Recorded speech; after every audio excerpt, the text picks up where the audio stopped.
We have some video going on you. There we go. Thank you. Okay, Gary, whenever you're ready. Okay, ready right now. I'll call the meeting to order at 8:35, it looks like. Let's call the Business Improvement District Meeting Advisory Board Thursday, June 3, 2021. Call it to order. For the audience today, I am the chair and serve as presiding officer for today's meeting.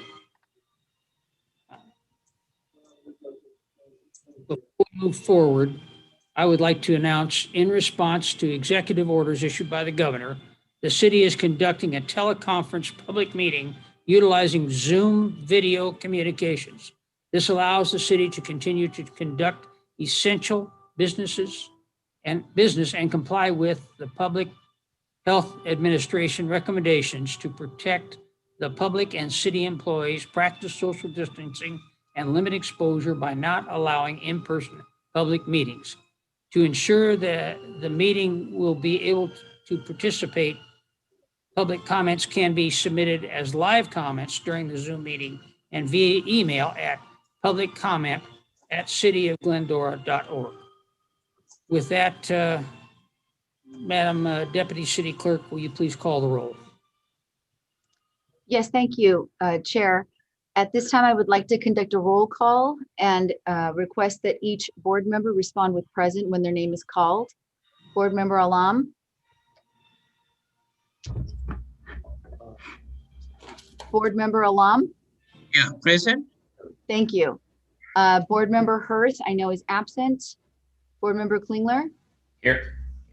Vice Chair Arriaga is also absent. Chair Andrews. Here, present. Thank you. Thank you. We do have a quorum with 3 board members out of 5 present. Good. With that, let's all rise and face the closest flag for the Pledge of Allegiance. Place your hand over your heart. Ready, begin. I pledge allegiance to the flag of the United States of America and to the republic for which it stands, one nation, nation under God, indivisible, with liberty and justice for all.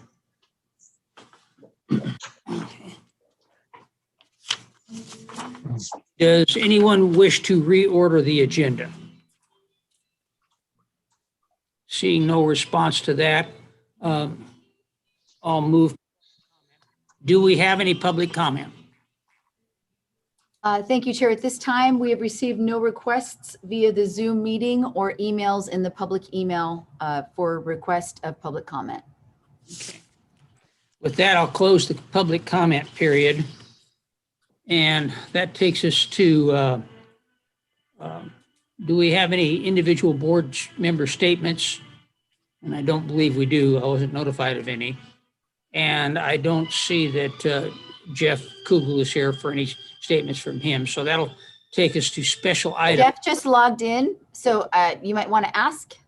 Oh, did Jeff? Yeah, just real quickly, the only announcement I'd like to make is that tonight at 6 p.m., the City Council is having a special meeting, and it's going to be a study session on the city's update to its general plan housing element. And that's the housing element is the chapter or section of the general plan that plans for housing growth and development in the community. And it's a part of the general plan that we have to submit to the state for approval. And so the council is going to discuss the strategy for that tonight at 6, if anybody wants to tune in. And that's it. Okay. Thanks, Jeff. That takes us to special items. And I see Joe Cena is present. And Joe, you ready to report? Sure. Thank you very much, Chair Andrews, bid board. You don't know me, but my name is Joe. I'm the president and CEO of the Glendora Chamber of Commerce, and it's a pleasure to be here with you today.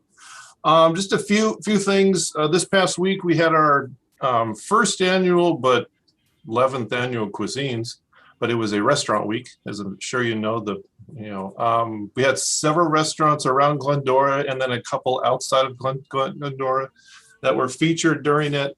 with specials and discounts and live entertainment, that type of stuff. So it went very well for the first time, I would say. And we look forward to doing something like that next year, but next year bringing back our one-day live event at the country club too. We are accepting business awards, which those are all due by tomorrow at 5 p.m. So if you want to go to glendora-chamber.org/business/awards, it's been in our emails, and I'll send one out again today. If you want to nominate a business or a nonprofit.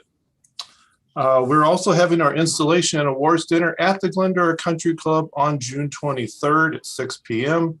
It will look a little different, but we will have it. First, somewhat big live event. I know it's going to be after the June 15th time, but there's still going to be some, requirements to it and stuff. So once that 15th happens, if anything changes, things ease up, we'll definitely let everybody know. We're also going to have with the Kiwanis Club our Flashback Classic Car Show. It's made back August 21st, 6 to 11 p.m. So we're working that out. We're just we've been working on it for a little while, but we're going to start getting cars and stuff signed up. So look forward to working with you all with that. Today, if you want to join us on our Legislative Action Economic Development Committee meeting, Adam Raymond will be our main presenter, going over several things, including the budget, COVID response, Gold Line homelessness, housing, safety, and much more. So if you want to join us at 11:30, I can get you the Zoom link if you don't have it. Let's see, what else we got? We're also going to be talking about different bills and stuff. There's things going on in the Senate and the House that affect franchisees, cosmetology, fast food, water, and a whole bunch more. So if you're interested in that, if you want to join us, let me know and I can get you the link. So other than that, we're here to help. We're here to help promote. We are having our coffee mixer tomorrow at 8, and we're going to kind of have a Chamber 101, kind of refresh everyone's in mind that what we do, what we have to offer, what services there are for a membership. So that's from 8 to 9 tomorrow. So any questions? That concludes my report. Thank you. Thanks, Joe. Do we have any questions from the other board members? Well, seeing none, Thank you. then that'll take us to the consent calendar, or request a motion to approve consent calendar. So I need a motion and a second. Hello. Motion. Do we have- Okay, yes, that's a motion by Board Member Klingler, a second by Board Member Alam. I'll take a roll call vote. Board Member Alam, Yes. Board Member Hirth is absent. Board Member Klinger, Yep. thank you. Vice Chair Yaga is absent, and Chair Andrews, Yes. and that passes 302. Thank you. Okay. Thanks, Elvia. With that, that takes us to an agenda item, and this is discussion on parking conditions in Glendora Village, and Valerie is to report. Valerie? Thank you, Chair. And here's my PowerPoint. All right, next slide, please. So this item is in response to comments that were made regarding the parking concerns in the Glendora Village. As everyone is aware, we have parklets that will be becoming a permanent item in the village. We have 7 parklets. Originally, these began as a temporary solution to COVID, but they were so well embraced. We want to continue to have them in the village. And so with that, 7 parklets will be pretty close to where they are now.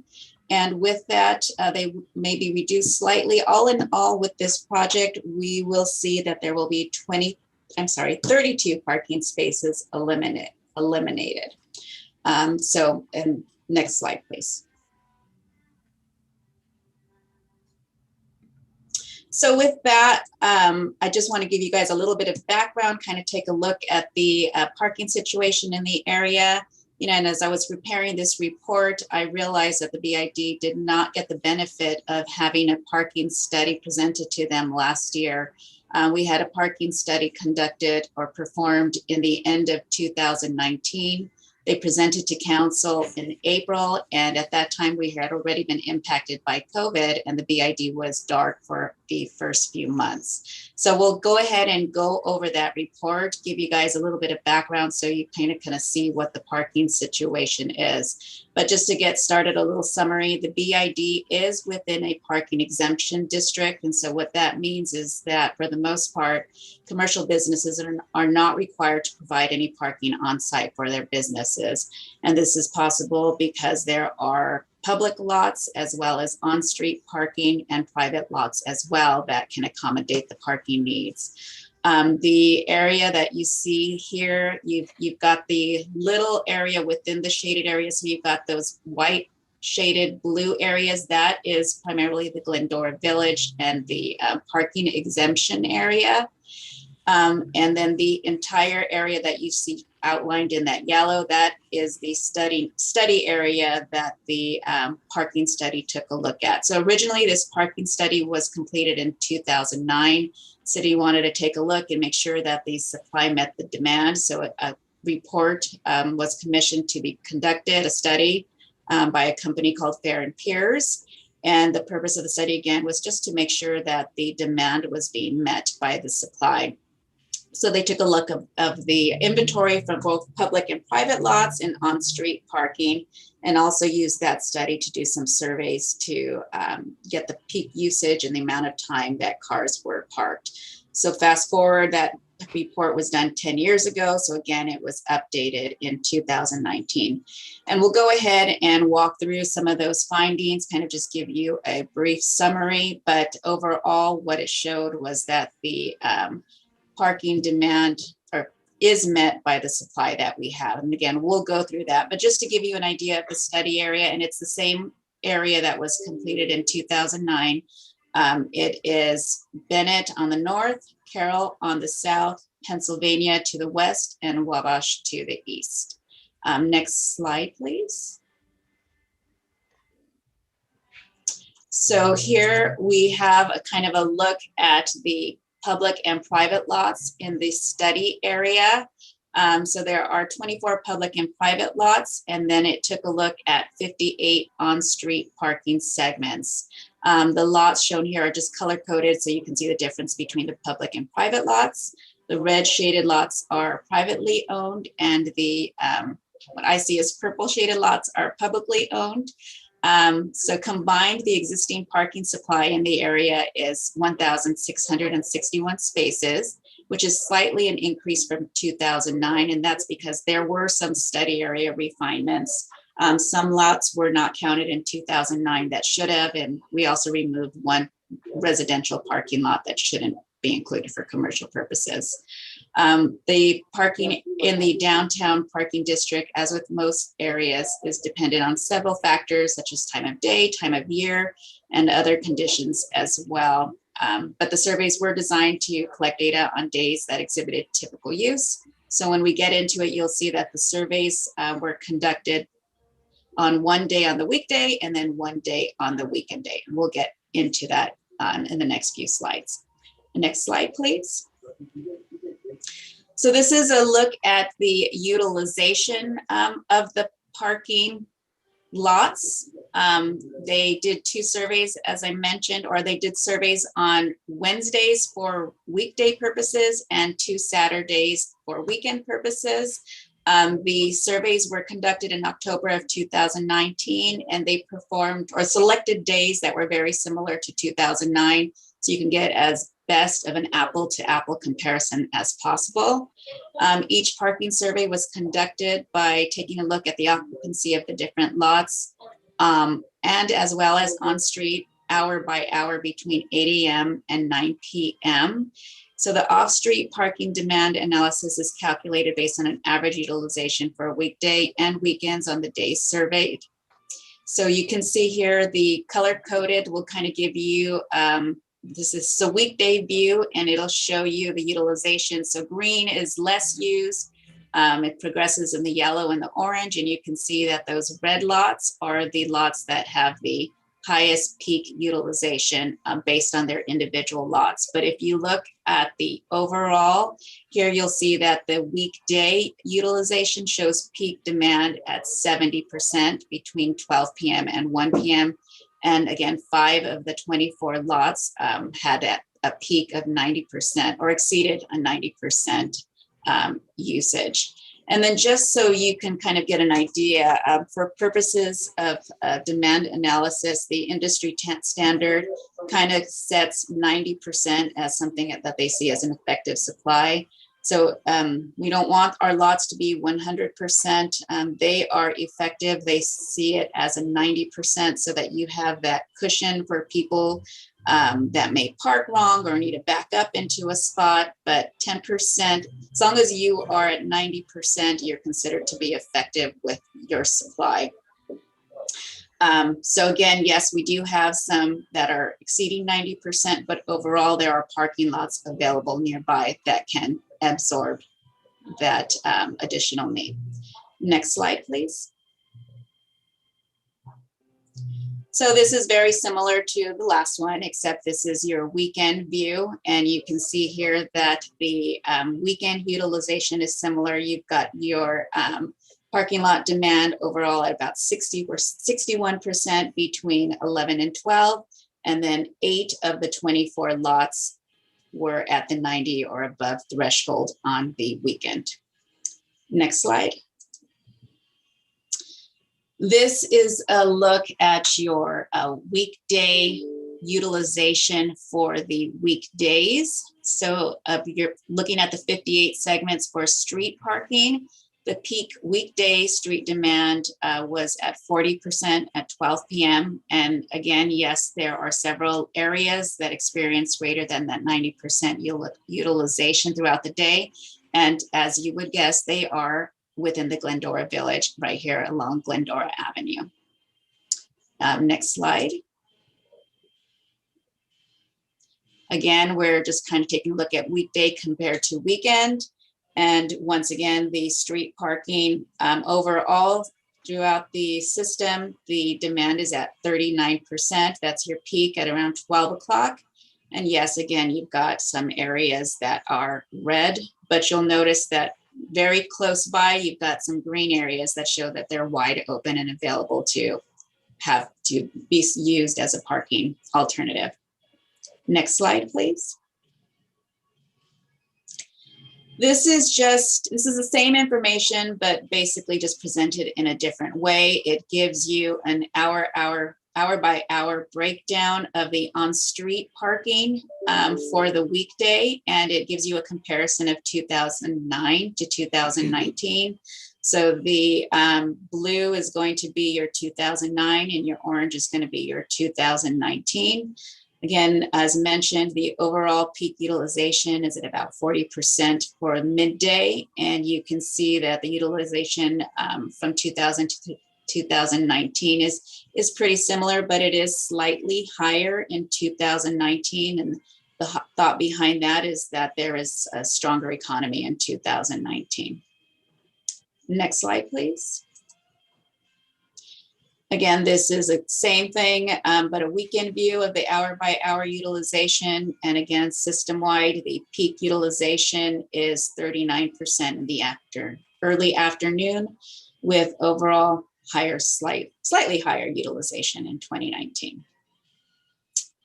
Next slide, please. So they also, in addition to doing utilization, they also took a look at duration studies. So they had people out there taking a look at the cars that were parked, writing down the last digits of license plate numbers to see how long people were parking. And they took a look at a public parking lot, a private parking lot, and street parking. So this one is the public parking lot. And for the public parking lot, they took a look at lot 12. Lot 12 is the parking lot that is behind the bus plaza, behind Classic Coffee. So that parking lot that is accessible off Vista Bonita. And what you can see here is that for a weekday, the parking short-term, and I didn't say that, but they broke down the duration study into short-term, longer term, and all day. So short-term parking was people that were there for 1 hour or less. Then you have longer term, that's 2 to 4 hours, and all day parking, which is considered more than 5 hours. So for parking lot 12 on a weekday, short term, 1 hour or less was about 17%. Longer term, 2 to 4 hours was about 50%, and all day parking was about 33% for weekday in that lot.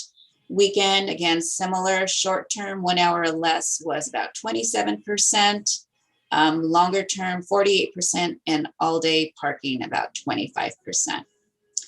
Next slide, please.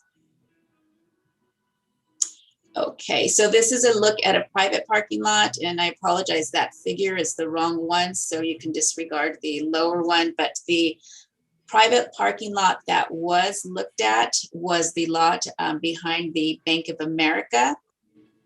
And on that street, what we saw that was that short-term parking on the weekday accounted for 70%, longer term 21%, and all day parking about 9%. And on the weekend, short term was about 44%, longer term 45%, and all day parking at 11%. Next slide, please. And then this is the duration survey for Glendora Avenue. So that downtown area was selected for the duration survey. And here we can see that the weekday short-term parking, again, 1 hour or less, is 55%. And remember, Glendora Avenue does have a restriction of 3 hours or less. So 1 hour is about 55% on the weekday, 2 to 4 hours, 41%, and then all day parking, which would be illegal in this case, was 4%. Weekend on-street parking duration, 62% were 1 hour, 34%, 2 to 4, and all day illegal parking again at 4%. Next slide, please. And this is just going to give you a utilization comparison of 2009 compared to 2019. So you can see the increase between the utilization between both weekday and weekend is very similar. We do see that there has been an increase throughout. Again, we think that's just the stronger economy. But overall, again, the peak is in the 60%. So it is well below well below the 90%. Next slide, please. And I know this might be a little hard to see, but this is just a comparative analysis of 2009 versus 2019. As you've seen, we can break down the analysis and the data collected in various ways, whether we look just at public lots, just at private lots, on the weekend, on the weekday, and on the street. And so this is just going to give you a comparison of the two. This report in more detail, as well as the data collected, is in your packet, but just wanted to give this up to you so you could see that the parking analysis and utilization was looked at in a variety of ways. And all in all, we see that the supply and demand, that effective supply is definitely below 90%. Next slide, please. So in addition to the comparable study that we did in 2009, the 2019 study expanded on that study in that we took a look at the possibility of additional development coming into the area. With a gold line coming, it is anticipated that there will be interest and demand for additional development. So city staff went ahead and provided the consultant with 3 potential development scenarios throughout the study area. And what they did is they took a look at the scope of the projects that we proposed, as well as how that would impact the parking needs and the parking demand on the area. So go through these really quickly. Scenario 1, that is the southwest corner of Glendora Avenue and Foothill, the shopping center across the street from City Hall in the downtown. That project will consider demolition of the existing shopping center and replace it with 50,000 square foot commercial use, office, and retail and restaurant. That includes 30 residential units. So this area was not in the parking exemption area, as I showed in the very beginning. So it really wouldn't impact too much the demands of this study area. Scenario 2 evaluates 6 parcels making up the southwest corner of Bennett Avenue and Glendora Avenue. The potential project considers demolition of all the existing uses and a new project of 15 residential units and 5,000 square feet of commercial space. The residential units would be parked on site, and then the city, as you know, the city does not require a project to include parking for commercial space. So the new commercial area of 5,000 square foot would need to be parked still within the area, but again, it's similar to what we would be removing. So the impact on the study area would be negligible.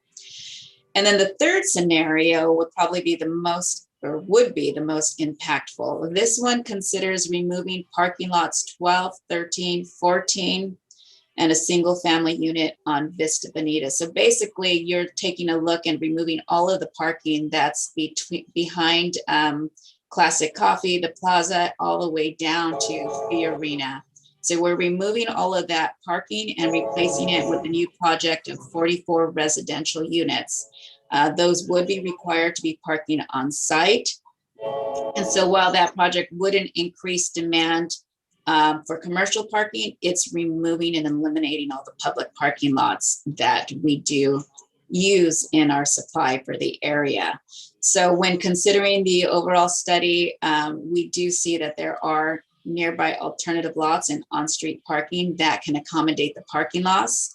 So we find that with scenario 3, overall, the peak parking utilization is definitely impacted. So it will go from 70% to 85% on weekdays and 61% to 74% on weekends. So it is a notable increase and impact on the supply and demand in the area. However, it is still below the industry standard of 90% effective supply. Next slide, please. Again, this is just kind of taking a look at those 3 different possible land development scenarios. And again, these are in no way, shape, or form something that we know of. Just want to say that they are just strictly hypothetical ideas that we came up with.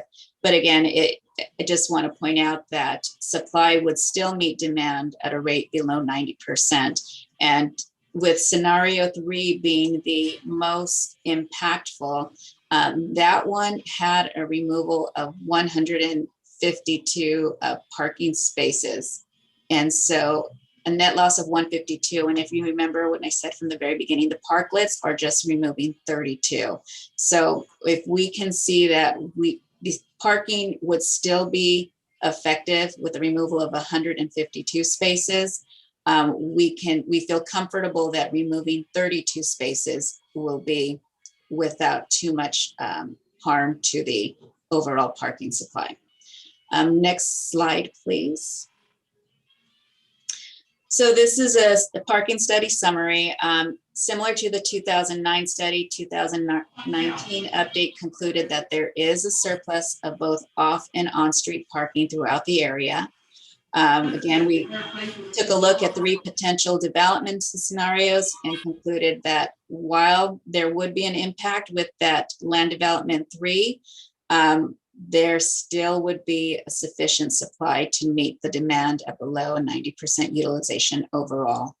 So in conclusion, while certain lots certainly do reach high utilization as well as the on-street parking, there is adequate supply in alternative places in the Glendora Village, both without development as we are now, as well as under 3 hypothetical scenarios.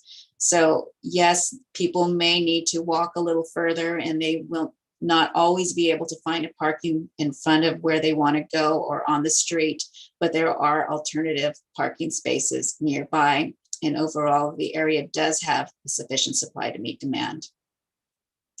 Next slide, please.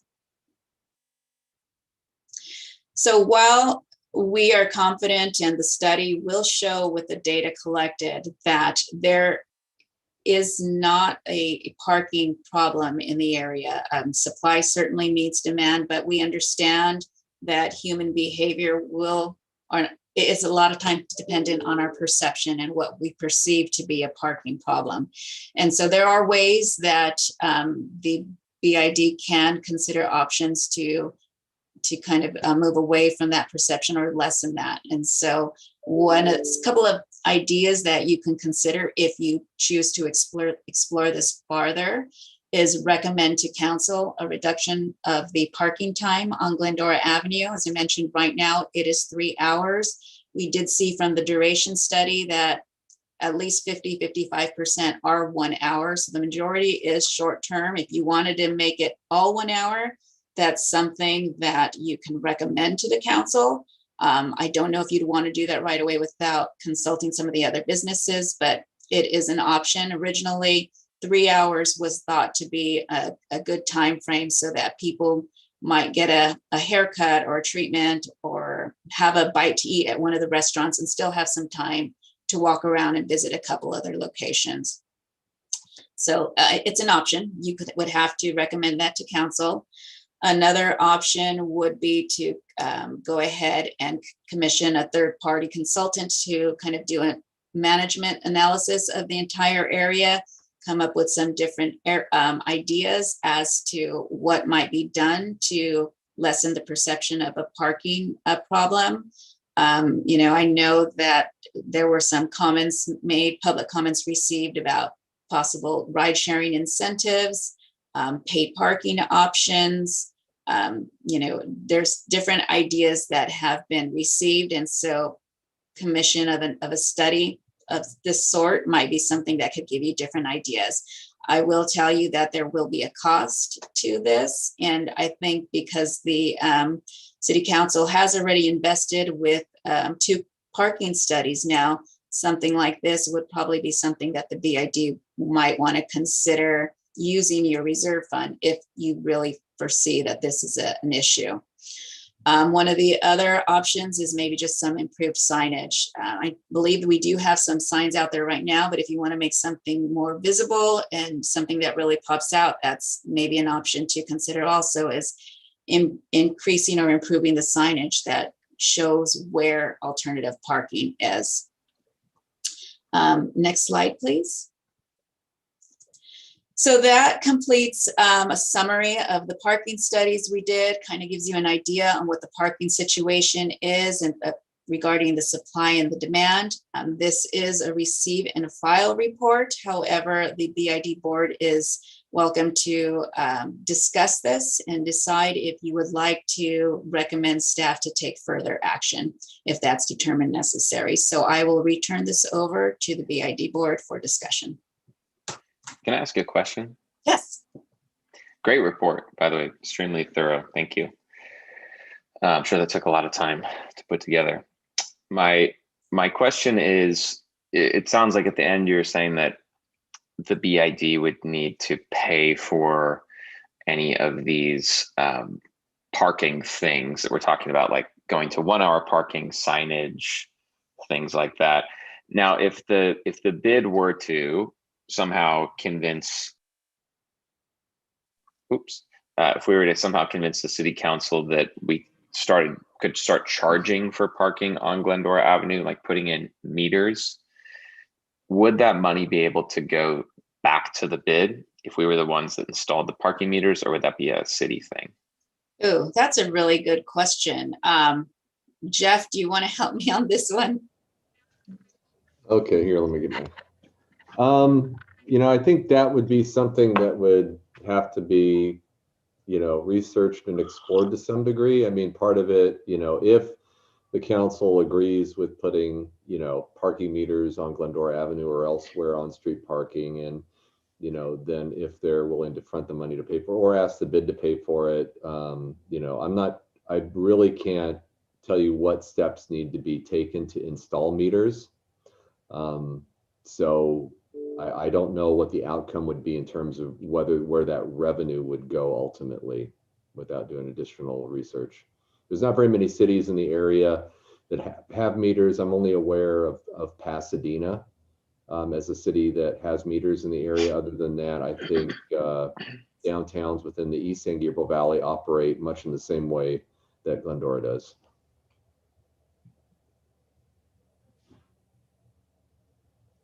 Do I have any other questions from the board? Yeah. In the past, was there any effort that people would pay for the parking by city council or city of Glendora? I'm not aware of Glendora. The only, you know, I used to work for the city of Covina, and into the 1950s and maybe 60s, the city of Covina had parking meters on Citrus Avenue. But because I've seen pictures of them, I've never seen any such pictures of parking meters in downtown Glendora. And maybe Gary, because he has the longest history in the city, can tell us whether or not there have ever been parking meters anywhere in the city. No, there haven't been. And I would, for one, I would not support that. Yeah, I'll go with you, Gary. And when we're trying to bring more people to the downtown, and after and now if we start charging them for parking, I think that will not that will be a detrimental effect for bringing people to downtown. Okay. Do I see any other comments? Yeah, I have a question that Valerie. It was an exhaustive report, Valerie. But can I ask you, what is the idea of constructing a few more residential properties? I'm sorry, can you repeat that? I'm saying that from the land use development scenario, we're saying that cities planning in different scenarios, differing spaces to construct new more residential properties. Am I right? Yes, if you're talking about one of the scenarios, the third scenario was to have residential units developed in the parking lot. Is that what you're asking? Yes. By asking, what is the specific reason or motivation of having some more residential building just next to or close to the your downtown?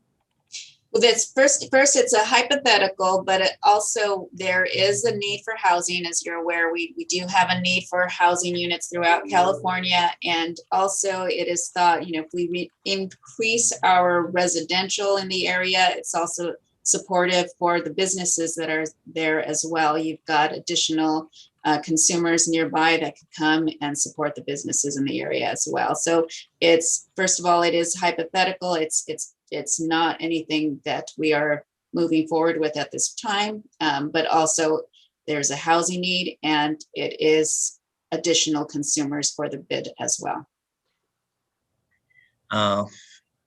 There are new construction next to the Vermont that took some parking spaces, and there was a construction of the parking plaza that took some parking spaces. And with my about 7 years experience and stay doing business in Glendora, still I hear all those complaints from the people. Those constructions or development works took parkings and made people's parking little more difficult. So I would request maybe instead of doing something so close to the downtown, if some other land could be made available, which is little away and doesn't affect the parking or all other businesses in the downtown area. That I would request keep that into consideration.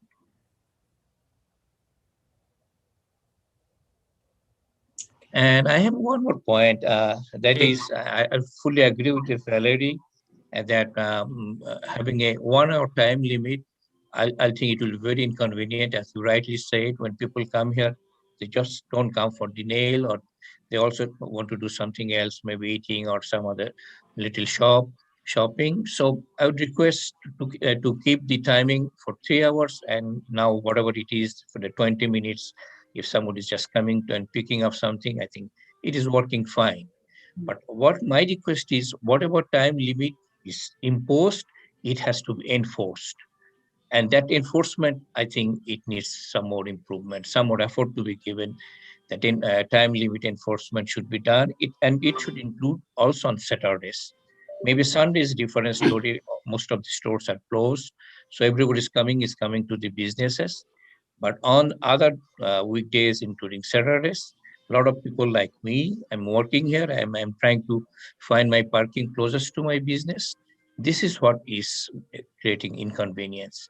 So maybe something to maybe formulated, or something can be studied, that how we can encourage the employees or the employers, so that we don't park just on the downtown Glendora, on Glendora Street, or parking lots adjacent to the business.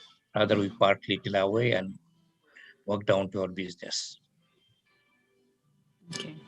Yeah, that's been that's been, I think, a request from a lot of businesses over the years, is having employees park in further lots, but it's something that I think each individual business will probably have to oversee and enforce, because it's a difficult one for certain for us to know who's an employee, who's a consumer. So it's a challenging task to accomplish.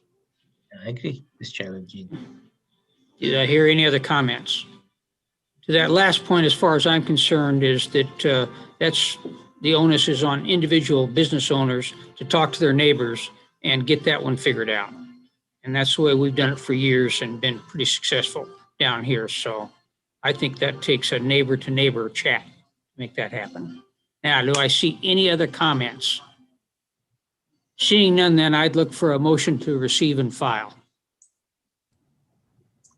And I can make that motion if I can get a second. I second it. Okay, Thank you. That is a motion by Chair Andrews, a second by Chair Board Member Alam. I'll take a roll call vote. Board Member Klingler. Yep. Board Member Alam. Yes. Board Member Hirth is absent and Arriaga is absent. Chair Andrews. Yes. Thank you. And that passes 302. Thank you.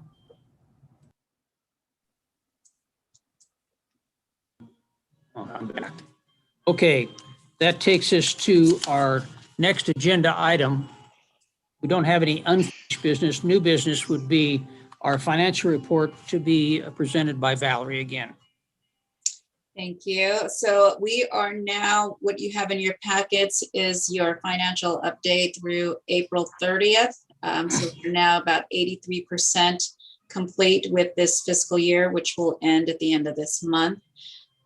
Revenues are in, again, we did not have any event income, but our revenues are in at this point at just under 37,000, and expenditures are just under 19. So finishing the year with the surplus that will go to the fund balance, as of right now, it looks like about 18,000. So again, very different year, but your finances appear to be in good order. Again, there's a detail of the individual expenditures that are also in there. So very straight to the point with this, but if you have any questions, I'll be happy to answer or get the answers for you.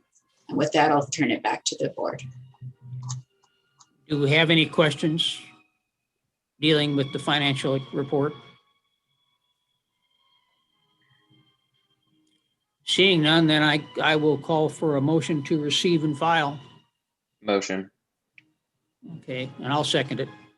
Thank you. That is a motion by Board Member Klingler, a second by Chair Andrews. Take a roll call vote. Board Member Klingler. Yep. Board Member Alam. Yes. Yes, thank you. Hirth and Arriaga are absent, and Chair Andrews. Yes. Thank you. That passes 302. Okay. Thank you. With that, it takes us to board and staff closing comments. Do either of the two board members have any comments you'd like to make before we close the meeting? I do. What? Just a quick update. I know most of you are aware by now, but there is construction in the parking lots also right now going on. The city has taken on a project to go ahead and bring the ADA parkings into compliance. We were supposed to get a update from our Public Works Director, but unfortunately she had an emergency and could not be here with us today. But they are, doing what they can to be efficient and get through this project as quickly as possible. I know it impacts a lot of the businesses, but again, this is something that needs to be done. We need to be in compliance with accessible parking. So I got an update and that should be completed by the 16th. They're working in phases going up the street. Again, trying to be as efficient as possible. So bear with us. This is something that needs to be done. Again, parking is provided mostly by public parking lots and streets. So we need to get this done as I've lost my word, but as inconvenient as it may As be. soon as possible. It needs to be done. Yeah. So bear with us. Well, the folks that are doing the construction are very gracious, and they waved at my grandson here yesterday. So they're doing a good job, and they're doing it quickly and neatly. So I'm quite pleased, and the outcome is going to be great. Do I see any other comments from anyone? Apparently not. Then I'd like to thank staff for putting all this together. The reports were good. I'm always pleased when the synopsis is good and it helps me understand what's cooking. So with that, I'd look for a motion to adjourn. And I'd make that motion and need a second, and then we'll call it a day. Second. Okay. Yeah, you don't need a motion or a second. You can just call the meeting adjourned and Okay. call out the time, and I think we're good. Well, then I'll call out the time. Looks like it's about 9:20. So Thank you so much.